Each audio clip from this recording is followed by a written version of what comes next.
Welcome to the Camper Chef Party. My name's John. I am your consultant. Tonight I am making a pork tenderloin in my deep cover baker, and the recipe is below the live feed. So if you look below the live feed, you'll see the recipe. It is called the barbecue pork tenderloin. Tonight I don't have any smoky barbecue rub. I ran out, so I am doing a smoky applewood rub. Apple and pork go really well together. They complement each other. It's kind of like a match made in heaven.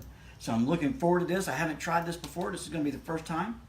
So the recipe is very similar. You're going to use the same steps to make the same pork tenderloin. So what I'm going to do first is I'm going to take my pork tenderloin out. I'm going to put some gloves on.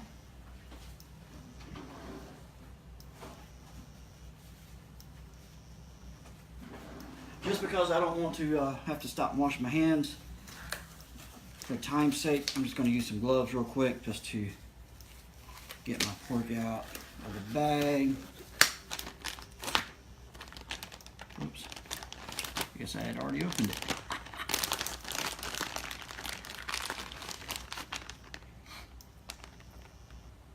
Now I have a question.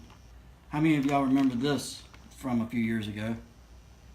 The other white meat. Get it? Remember? Alright, so I'm going to put this into the deep cover baker. I'm going to tuck the small end underneath so it's got a nice consistency all the way across as far as thickness goes. I can take one glove off. I'm going to use a tablespoon of oil, I believe is what it says. I'm just going to eyeball this. I'm not going to really measure it out. I'm going to use my silicone brush to rub the oil in and cover it. I don't think I got quite enough on there. I'm going to go a little bit more on there. There we go. Now you can also add carrots, you can add onions, celery to the deep cover baker to go with it. If you do that, I would recommend adding just a little bit of stock to the dish. Give it a little bit of moisture. Okay. Not real happy with the way that's shaking out of there. You guys have to forgive me. I'm kind of old school when it comes to cooking. I don't like shakers a whole lot. Well, everything's packed with seasonings. And I'm not going to be upset if this gets into the deep cover baker, because I'm going to use that leftover seasoning to help rub it in to my pork. Just going to wrap it up, lap it up. Man, that smells good. I don't think I have quite enough on there. That looks good. I'm going to add just a pinch of salt because well, that's just me. What Trey's ready to do? Throws it over his shoulder. Alright, so now I'm going to place this into the deep cover baker, just like that. Now I'm going to take this, put it in the microwave, let sous chef earn his keep. We're going to run it for 6 minutes.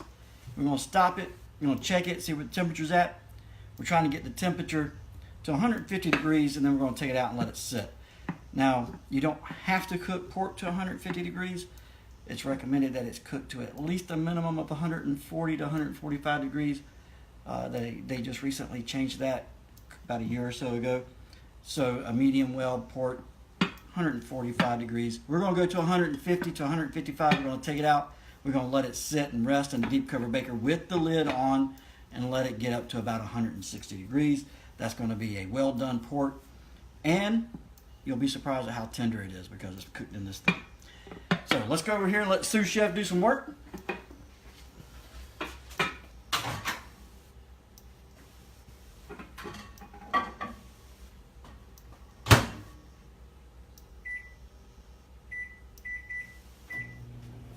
On high, 6 minutes. Sous chef's going to do some work.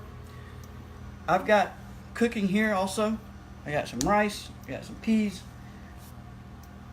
We're going to have us a nice little meal in under 30 minutes. Stay tuned. We'll be right back.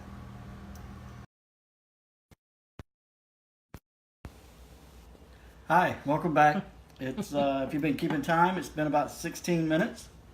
So I took it out at 6 minutes. It was 150 degrees, which is what we were looking for. I've let it sit for another 10 minutes.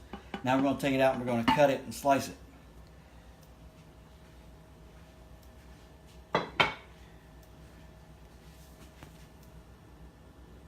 Smells good.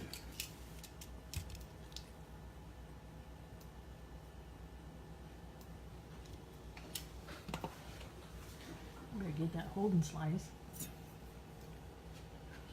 That's gonna burn your fingers.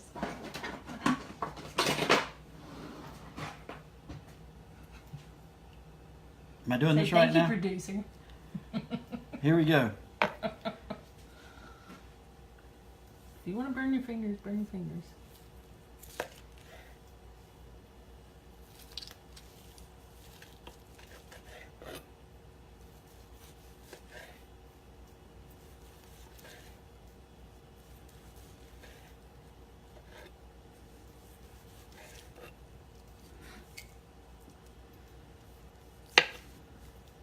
It's always easier to hold it near where you're cutting.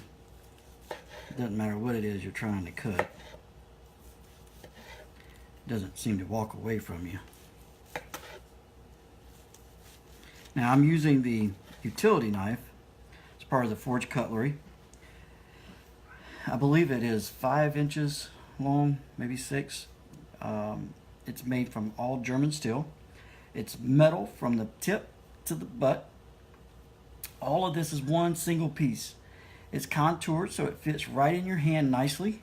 It's very well balanced, as you can see. It's a great piece of cutlery. I have yet to find anything to match it.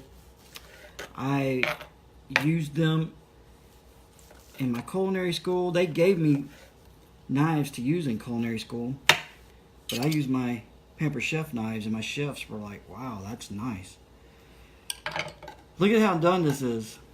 6 minutes, cook time. Look, and look, you can see the moisture just coming right out of it. See that? It's tender, juicy, and I'm about to eat. So, my question to you, what are you having for dinner?